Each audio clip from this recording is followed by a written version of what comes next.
Hi, it's John, and just before we get into the video today that you'd like to watch, I think this is an important video for people who are interested in the separatist movement in Alberta, but it's also important for people who are thinking of voting Liberal in the upcoming election. You seem to care about Canada a whole lot, and by voting Liberal, you could be hurrying along the destruction of your own country. I am a separatist. I'd like to see Alberta separate from the country, but I certainly don't want to see my friends and family who don't live in Alberta suffer. And I think you'll suffer if you vote in the Liberals once again. Let's get into today's video and meet our guest. Hi, it's John, and welcome to the channel. Great to have you along today. What time is it? 4:03, Monday, March the 24th. Of course, got the big blue mug of coffee as usual.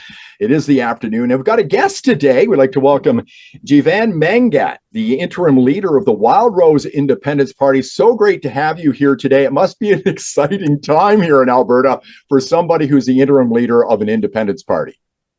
It certainly is very exciting, and John, thank you for inviting me. And a pleasure to be on your show. I've seen a couple of your YouTube shows, so they're always excellent. Well, thank you so much. And if people would like to subscribe, that would be great. I'm almost at 17,000. I almost went up 1,000 over the last day. But I want to ask you this right off the top. I've been part of this a little bit over the years. I remember going to a meeting. It was in North Calgary at a school. There must have been 1,000, 1,500 people there. I think at the time it was the Wexit Party. Mm-hmm. And what happened after that was it seemed like there wasn't any cohesion with the independence movement here in Alberta. And when I got contacted last week about, getting some correspondence, it was James who said, and he wrote, in discussion with other major independence party in Alberta to unify the movement, which I went, boom, I need to talk about this. And I'm wondering if it's because of the situation that's going on right now with the federal government, the federal election, the Liberals might get back in power, and Alberta, well, the disrespect towards Alberta. Yeah, certainly. So you're correct, right? There's a lot of different independence parties, independence-minded people in Alberta. Mm-hmm. And historically, I've been in Calgary since 1970, so I grew up in Alberta. So I'm really an Albertan. I identify myself as an Albertan before I'm a Canadian. And historically, if you read Michael Wagner's books, he describes historically very well that the independence movement failed in the 70s and 80s when Pierre Trudeau ruled the country, and his ultimate goal was just to take as much away from Alberta as possible, and with the National Energy Program being introduced. And there was splintering groups of independent-minded parties, people, and it never galvanized into one strong movement. And even though Gord Kessler was elected in 1982, MLA, and for the Western Canada Concept Party, which was an independent party, mm-hmm. and propagated Alberta independence. And even after that, Albertans thought, well, Brian Mulroney is in, and we're much better. And Brian Mulroney introduced a Western diversification program, gave money, but nothing happened. Alberta is a very unique province in Canada because we are very entrepreneurial. We don't rely on government funding for our industries. And we take major risks. Like being in oil and gas is very risky. And the rewards are big. If I can just jump in here, I moved here about 12 years ago, and Alberta is definitely different than Ontario, where I came from. Why do you think we need to be independent out here? I have a one-word answer to that if anybody asks me about it, but why do you think so? Okay, so there are many reasons, okay? From the fact that the Liberal Party, and even if the Conservatives get in, nothing is done for Alberta. We have, so in my opinion, the 3-4 major factors that we should be a country is equalization payments, okay? On the average, we have transferred, for the last 20 years, they're saying about $20 billion leave Alberta every year, okay? And what's the net result of that? We give majority to Quebec and then to the Atlantic provinces, but it has never created innovation in Quebec or an entrepreneurial spirit. Okay, so equalization payments. Then I'll get into supply management, solely for the purpose of protecting majority of Quebec dairy farmers and poultry. Okay, and there's certainly Ontario as well, and bilingualism. Okay, according to me, bilingualism is the worst policy that we can have in this country. Only 16% of Canadians are bilingual, and 2/3 of them are francophones and anglophones, minority anglophones from Quebec and the border that straddles Ontario and Quebec. So we've created this bureaucracy that's filled in with Quebecois, and the policies introduced are Quebec-centric to keep them appeased. MPs come and go, but the bureaucracy remains in power. I'm surprised you say bilingualism. I don't know whether you heard, but Mark Carney says he's not going to participate in the French debate. I don't think his French is good enough. How he can even run as prime minister, it amazes me, but that's what I've heard this afternoon. He's not going to be in the French debate. Now, when people ask me about it, being from Ontario, I say respect. Alberta never gets any respect, and I think we're fed up, and I think we're long past waiting for respect. The Premier has said a national unity issue is on the horizon, and she's focusing directly on Mark Carney and the Liberal Party. If they get elected, she has endorsed Pierre Poilievre. She's made demands of the federal government, for the most part, about our oil and gas industry. She's endorsed Poilievre, as I said, and believe it or not, I'm going to put it up on the screen and post here, but she's hinted at a referendum here. So did your ears just go up and say, boy, we've got to act now? When are you looking to do this? I mean, you're I think a provincial party, but are you trying to become advocates to try to get the people out there volunteering and get the message out that we need a referendum and force the province to have a vote here? Yes. Now, we will certainly participate in a referendum. Right. If it ever comes to that, and we will certainly be very active and in promoting that, yes, we should be voting majority for the independence of Alberta. Like you said, respect. And to me, respect equates to what I describe as equalization payments, the supply management and bilingualism, and then the Triple E Senate as well is not there. So the referendum, in our opinion, right now, what I say is just think if our Premier, Danielle Smith, would have introduced in the first year of her power the police force, the pension plan, and the tax agency, 3 extremely important institutions that we should have in Alberta. Quebec has it. Yeah, Sûreté de Québec, it's called, yes. Ontario Provincial Police, yeah. So, and they have a pension plan as well, which I've looked into, and anybody who doesn't want an Alberta pension plan, you need to look into it because it'd be much better for Albertans, for sure.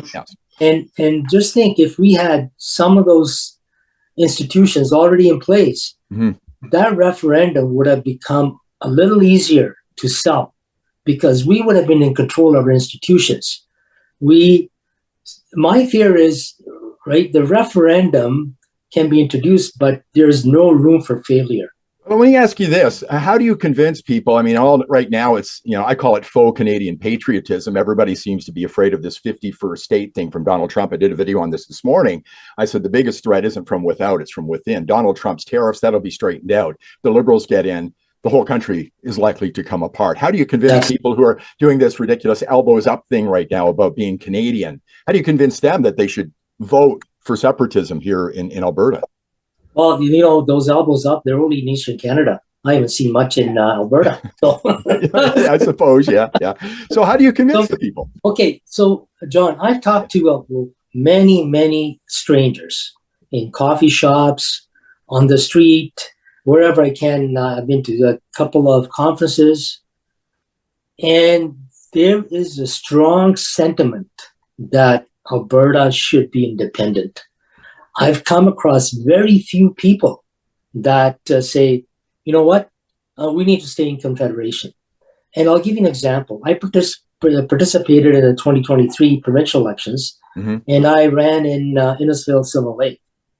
I stayed off social media because I just wanted to door knock every day, talk to people, express to them why I am supporting the Wildrose Independence Party of Alberta and why I wish for independence.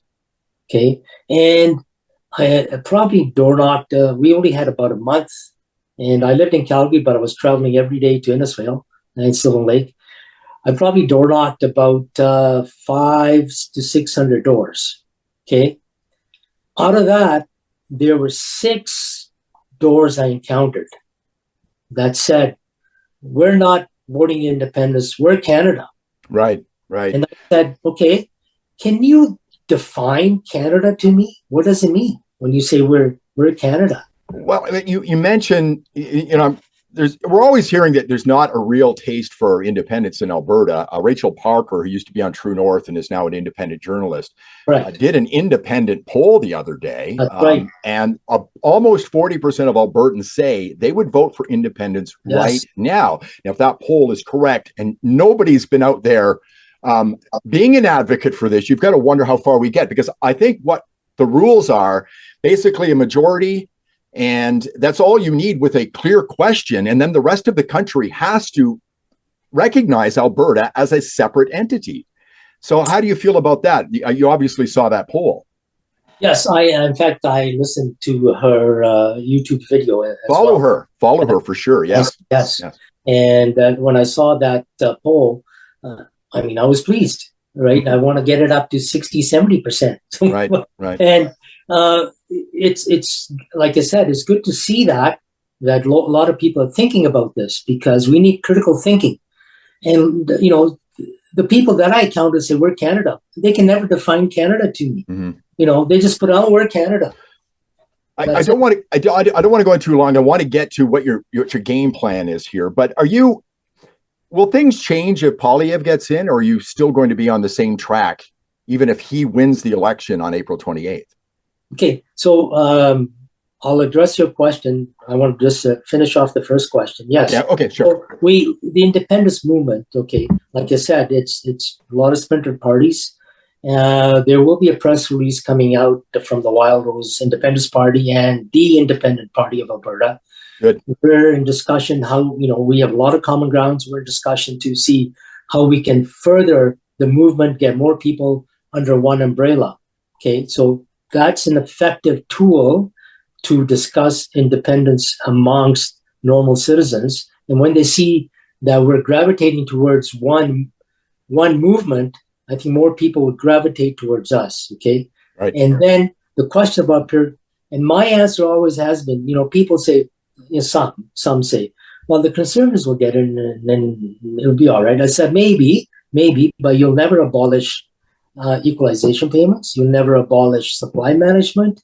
You'll never get Triple E Senate. And I said the equalization payments, and the other factor was bilingualism. Bilingualism, yeah, never. I said that's entrenched. And I said after the Conservatives, the Liberals are back in. I've seen it so many times over and over. And I warned people about a year and a half ago. I said, don't underestimate the Liberal Party. They have a plan. I said, they want to win, they'll do anything. They'll make any decision to win. And it's exactly, I said, they are great at campaigning. Nobody can beat them. When I was talking to people back, I think it was 2019 when I was at that meeting, I'll put a picture up on the screen of the people that were there. There was discussion about perhaps Saskatchewan being part of this as well. Northern BC as well is not too pleased with what goes on in the legislature in British Columbia. Is there discussion with other provinces for this? Because there's safety in numbers, and certainly be much easier to get pipelines to the shore if we've got Northern BC on board with this separatist movement. Yes, so we're not in discussion with any other province. What I hear from people is, well, vote independence if Saskatchewan comes along. And my answer always is, it has to start somewhere. Right. So once we start, others will gravitate towards us, but we have to be the catalyst. We have to drive it. Mm-hmm. So I don't know that you're aware of Jeffrey Rath. Jeffrey Rath, I think he's a lawyer here in Alberta. Yes. He felt the wrath of a lot of people during Danielle Smith's diplomacy missions down to the States while this tariff thing was going on. He went down there to talk about 51st state. Would you be interested in the 51st state of the United States, or is it all about Alberta independence for you? It's all about Alberta because we in the Wildrose Independence Party, we're saying, okay, we're going to leave one form of federalism. Why would we join another form? Right. We want Albertans to control Alberta. Let's make our own constitution, our own Bill of Rights, our own laws, and we can trade with anybody. So definitely it's Alberta as a country. And hopefully Saskatchewan and BC come along later on. Good stuff. How can people get involved? What would you suggest if people are interested in helping out? I mean, I've already said on my channel, if the Liberals get in right off the bat, I'm running out to help with this because I don't think there's a chance that Alberta will stick around. And that's what I've been saying to people. If you want the country to break down, it's going to break down if you vote Liberal a hell of a lot faster than if you vote Progressive Conservative. How can people help with you? Oh, you know what? Okay, so let me just make a comment about that. My opinion is we're not a country. We are really 5 or 6 different regions. There's Atlantic Canada. We're economically and culturally different in these regions. So there's Atlantic Canada, there's Quebec, then there's Ontario, then there's the prairie regions, and then there's BC, and then there's the North. So we're not really a unitary country that people think we are. And to achieve independence, to have that paradigm shift, I always say people need to drink courage, and then you create that paradigm shift. How if they want to become in contact with me, they can follow me on Twitter at @real_wildrose. And then our website is wipalberta.com. Okay. So contacts listed there. And I can give you, if people can follow me on Twitter, they can always direct message me. I've made a lot of contacts that way as well. And, if they prefer to contact, my general email is Jeevan Calgary, JEEVAN Calgary @gmail.com. Terrific. Great chatting with you. I think the key is unification.